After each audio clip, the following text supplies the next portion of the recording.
One day, our dead brother came to us, but when he told us the truth about our father, we were shocked. For 20 years, my family lived under the weight of a tragedy. My younger brother, Danny, vanished during a camping trip when he was just 8 years old. One moment, he was there, laughing, running through the woods, and the next, he was gone. We searched for weeks. Search teams scoured every inch of the forest. Nothing. No tracks, no clues, no body. Eventually, they declared him legally dead. My parents were never the same. My mom fell apart, clinging to my older sister Laura, like she was the last thing keeping her from completely unraveling. Laura became the golden child, the perfect daughter who could do no wrong. And me? I was just there. The middle kid. The one who had to watch my family crumble in slow motion. My dad, once a warm and loving man, shut down completely. He threw himself into work, barely speaking to us unless necessary. It was like Danny's disappearance had taken a piece of all of us with it. And then, 20 years later, Danny walked through the door. It was our annual family reunion, the one time a year we all came together, even if it felt more like an obligation than an actual celebration. I was refilling my drink when I noticed the room had gone completely silent. Conversations cut off mid-sentence. People stood frozen, staring at the man who had just walked in. He wasn't a child anymore. He was tall, lean, maybe late 20s. His face was familiar, but older, sharper. But his eyes, those piercing blue eyes, Danny's eyes.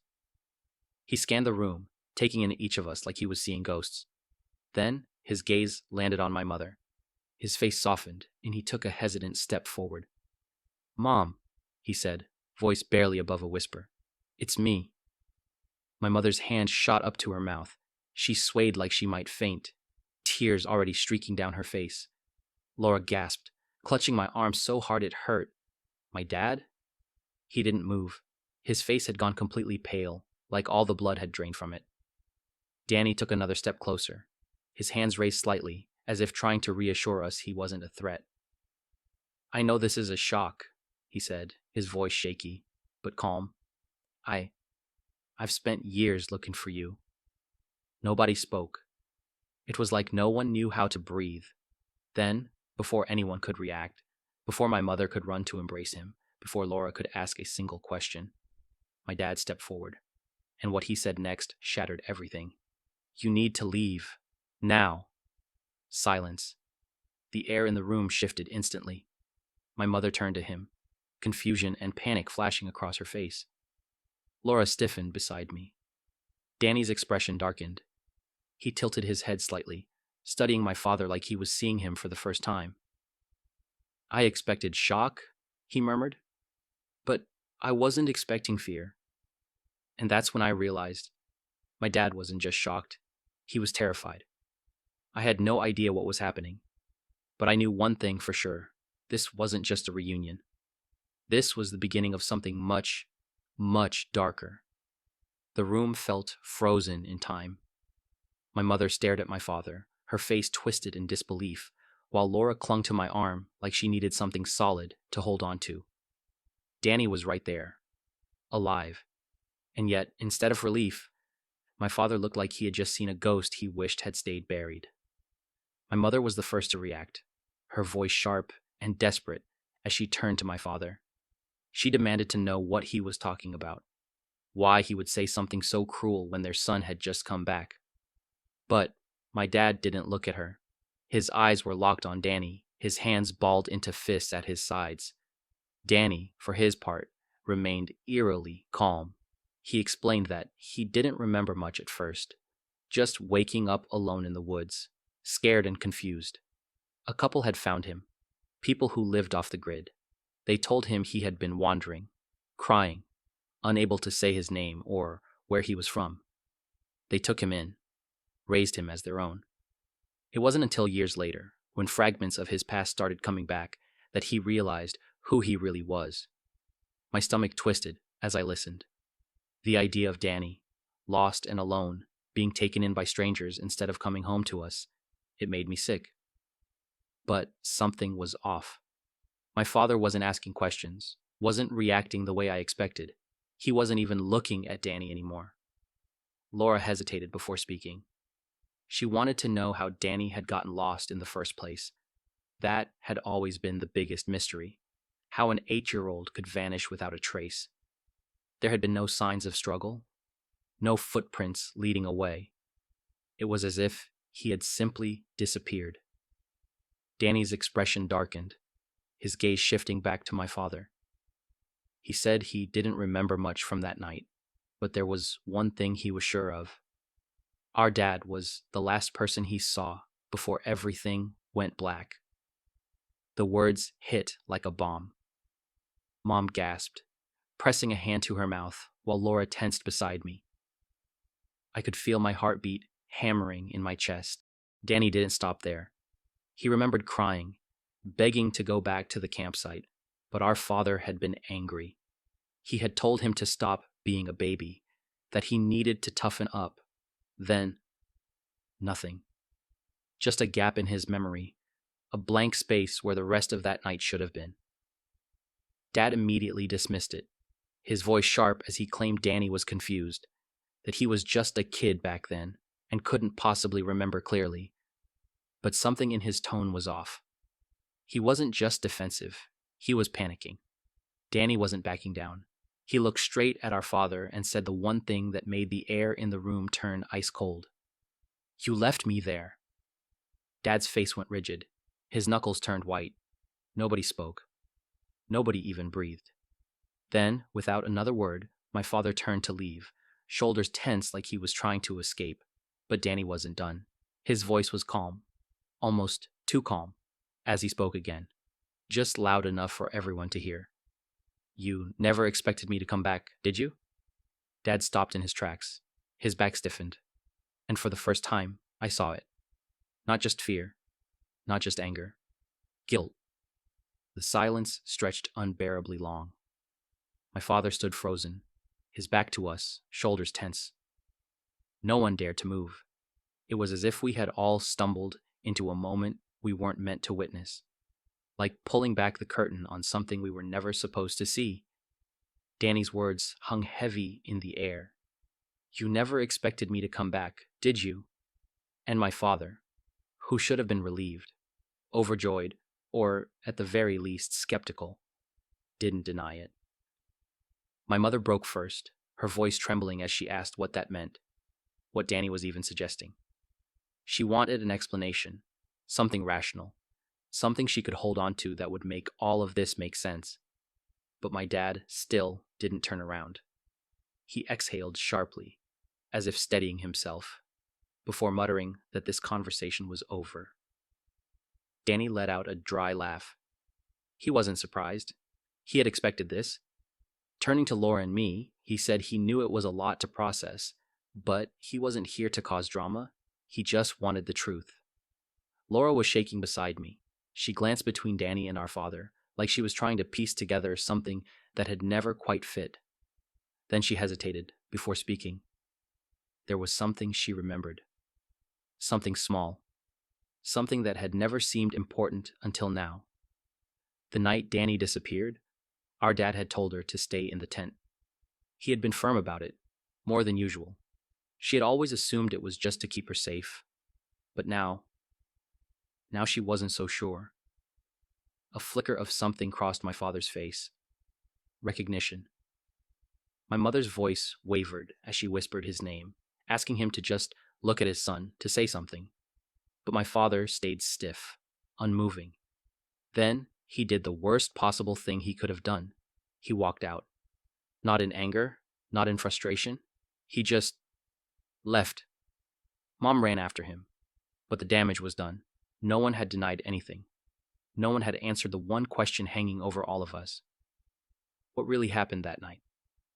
I turned to Danny, and for the first time, I saw it.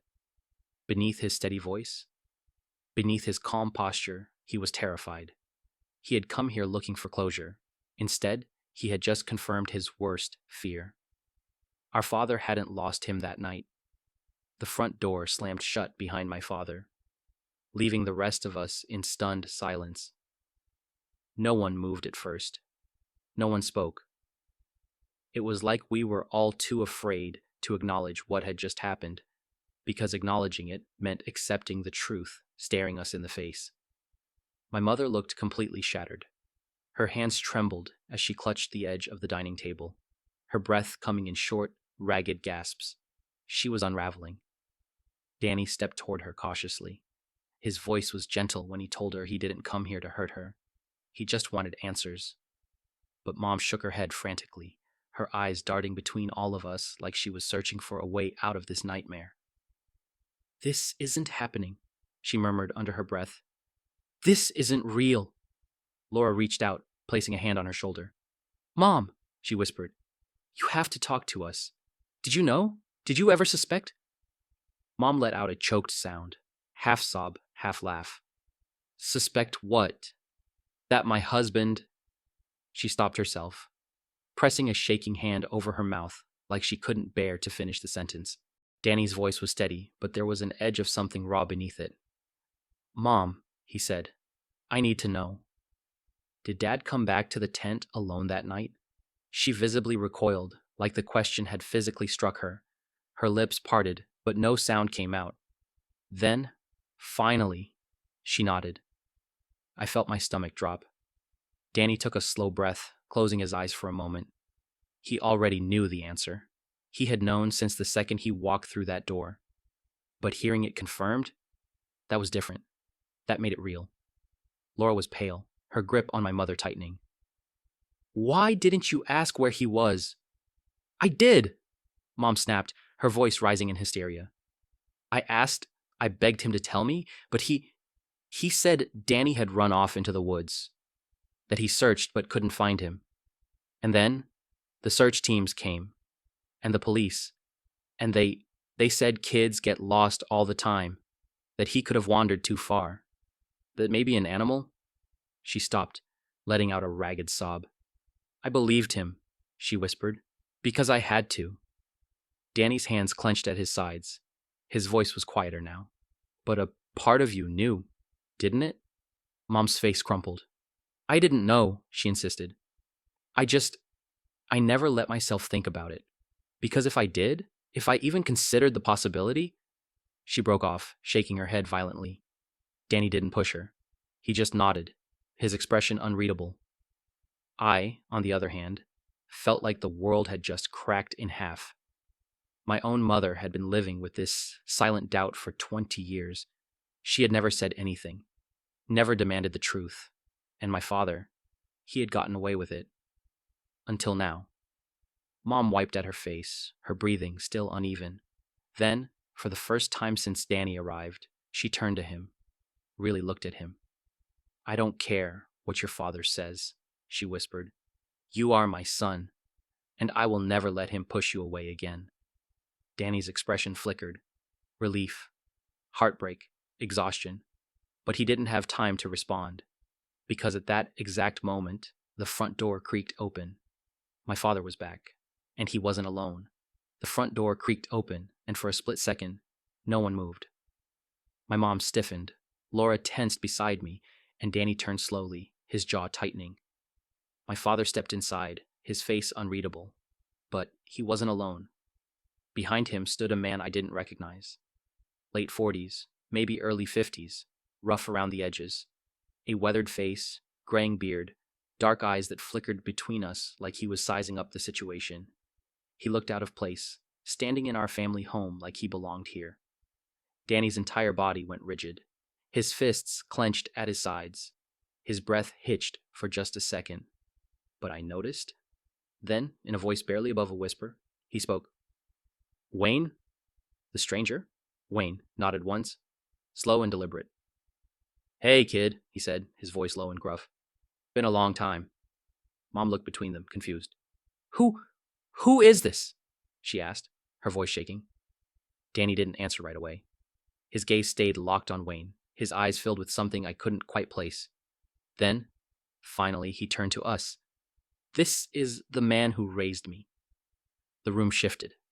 Mom paled. Laura sucked in a sharp breath. My heart pounded against my ribs. Danny took a slow step forward. Why is he here? He asked, his voice dangerously calm. His eyes flicked to our father. What the hell are you doing?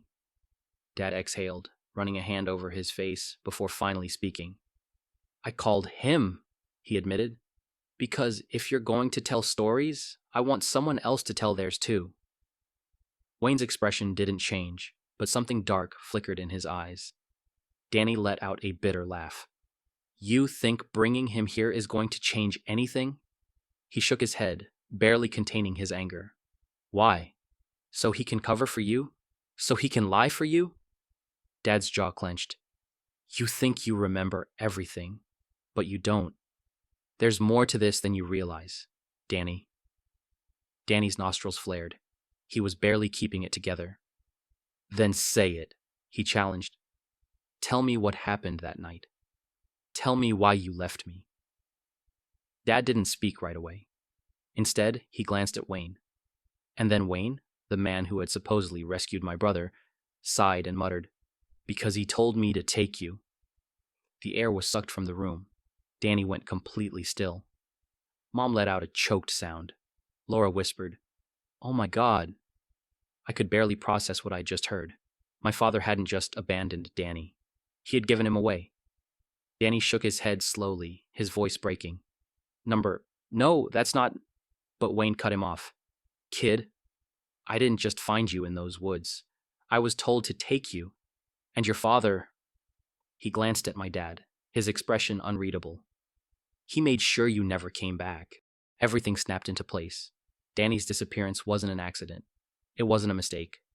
It was planned. And now, after 20 years, the truth was finally coming out. Behind him stood a man I didn't recognize. Late 40s, maybe early 50s, rough around the edges, a weathered face, graying beard, dark eyes that flickered between us like he was sizing up the situation. He looked out of place, standing in our family home like he belonged here. Danny's entire body went rigid. His fists clenched at his sides.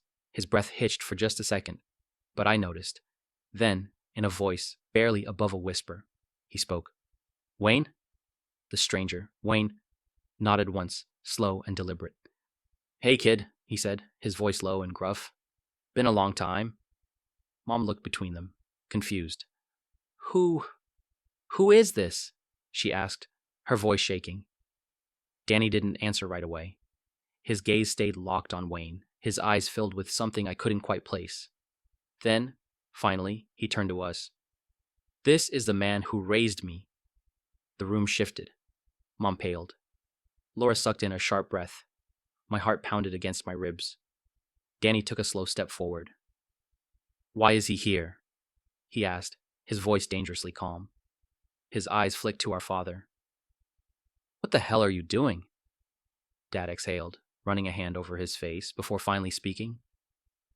I called him, he admitted, because if you're going to tell stories, I want someone else to tell theirs too. Wayne's expression didn't change, but something dark flickered in his eyes. Danny let out a bitter laugh. You think bringing him here is going to change anything? He shook his head, barely containing his anger. Why? So he can cover for you? So he can lie for you? Dad's jaw clenched. You think you remember everything, but you don't. There's more to this than you realize, Danny. Danny's nostrils flared. He was barely keeping it together. Then say it, he challenged. Tell me what happened that night. Tell me why you left me. Dad didn't speak right away. Instead, he glanced at Wayne, and then Wayne, the man who had supposedly rescued my brother, sighed and muttered, Because he told me to take you. The air was sucked from the room. Danny went completely still. Mom let out a choked sound. Laura whispered, Oh my God. I could barely process what I had just heard. My father hadn't just abandoned Danny. He had given him away. Danny shook his head slowly, his voice breaking. No, that's not. But Wayne cut him off. Kid, I didn't just find you in those woods. I was told to take you. And your father... He glanced at my dad, his expression unreadable. He made sure you never came back. Everything snapped into place. Danny's disappearance wasn't an accident. It wasn't a mistake. It was planned. And now, after 20 years, the truth was finally coming out. Silence. Heavy. Suffocating. Danny's face was unreadable, but his hands were shaking. Mom had gone pale, gripping the back of a chair like she needed something to hold her up. Laura looked like she might be sick. And my father, the man who had spent 20 years mourning his lost son, just stood there, arms crossed, jaw clenched, refusing to look at any of us. Wayne sighed, running a hand over his face. "Look," he muttered, "I wasn't supposed to say anything, but I'm not going to stand here and pretend I don't know the truth." He turned to Danny, his voice lower. "You didn't just wander off that night. Your dad brought you out there, told you to wait, and then he left. Told me to pick you up." Danny's breathing was uneven, his entire body rigid. "Why?" His voice cracked. "Why would he do that?" My father finally looked at him, but there was no remorse, no grief, just something cold and tired. "Because I had to." Mom let out a choked sob. "You had to," she echoed, horrified. "Mark, he was a child. Our child." Dad's gaze didn't waver. "And he was ruining this family?" The words hit like a gut punch. Danny recoiled as if he'd been slapped. "Ruining?" His voice was barely a whisper. "I was 8. You were weak," Dad said, voice like steel. "Always crying, always clinging to your mother. Laura was strong. You weren't. I was trying to make you tougher, but you just got worse." He exhaled sharply. "So, when I met Wayne, I saw an opportunity." Wayne shook his head. "He made it sound like he was doing the kid a favor," he said bitterly. "Told me Danny needed a fresh start, that he was holding you all back, that you'd be better off without him." I thought I might be sick. Danny didn't blink, didn't breathe. Just stared at our father like he was seeing him for the first time. And then he laughed. A hollow, bitter laugh that sent chills down my spine. "All this time," he muttered, "I thought maybe you lost me. Maybe you looked away for a second and I just vanished." His eyes burned. "But you never even wanted me back." Dad didn't deny it. Mom broke down completely, sobbing into her hands. Laura was shaking beside me, whispering, "I knew something was wrong. I knew it." Danny took a deep breath, steadying himself. When he spoke again, his voice was eerily calm. "You know what? I don't even care why you did it, because it doesn't matter. I'm still here, and nothing you say is going to change that." Dad's expression finally cracked, just for a second. A flicker of something. Fear. Danny turned to Wayne. "Let's go." Wayne nodded, already moving toward the door. Mom lunged forward, gripping Danny's arm. "Please," she begged, "don't go. Not like this." Danny hesitated, just for a second, before gently prying her hands away. "I spent 20 years trying to get back here," he said softly. "I needed answers. Now I have them." He looked at me, then at Laura. "You know where to find me." And then he left. The door slammed shut behind him, and for the first time in my life, I realized something. Danny wasn't the one who was lost.